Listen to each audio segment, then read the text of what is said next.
Existe uma outra estratégia, que é a estratégia número 7 da interação do cérebro, que tem como título Lembre-se de lembrar. Nessa estratégia, a gente ajuda a criança a lembrar-se da situação, daquela experiência que ela viveu, quando, no caso, você e a criança faz algo juntas, você ajuda a criança a falar sobre aquilo e a integrar também a memória implícita e a explícita. Especialmente é importante neste caso dessa estratégia quando tem aquele momento que é o mais importante da vida da criança, que é no caso as amizades significativas, os eventos da família, os rituais, por exemplo, os rituais de passagem, como por exemplo quando a criança começa na escola. Todas essas situações que fazem parte da rotina da criança, quanto mais claro e mais significativo for essa experiência, mais fácil vai ser para fazer essa conexão, esse trabalho em equipe entre a memória implícita e a memória explícita. Existem várias práticas, várias formas de encorajar a criança a se lembrar. E a mais natural de todas é quando a gente faz perguntas que faz com que a criança pense. No caso das crianças pequenas, a gente pode fazer de uma forma simples e focar na atenção delas, nos detalhes, naquele momento, com perguntas curtas, quando a criança já fala, né? Então, por exemplo, você foi para a casa da Lina hoje?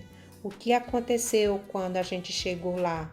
E aí você vai conduzindo essa conversa com pequenas perguntas para trazer, no caso, esse trabalho da memória implícita para a memória explícita. E aí, quando essa criança estiver mais velha, a gente pode usar de uma estratégia mais avançada e mais focada.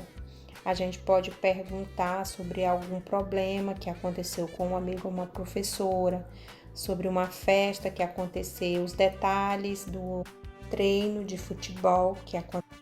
Eu gostaria de fazer uma correção sobre a palavra hipocampo.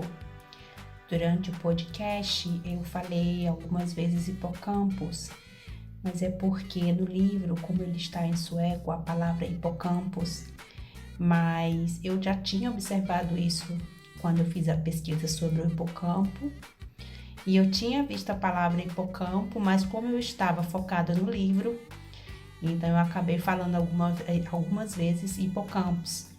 Mas eu já quero adiantar que a palavra correta é hipocampo, tá bom, gente?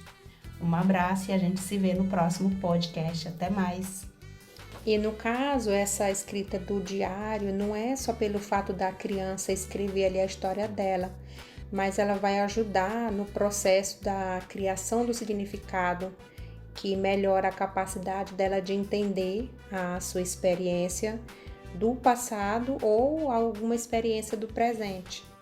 Se você gostou desse assunto, deixe o seu like, comente com seu feedback. Se inscreva também no meu canal se você ainda não é inscrito e ative as notificações para não perder nenhum conteúdo.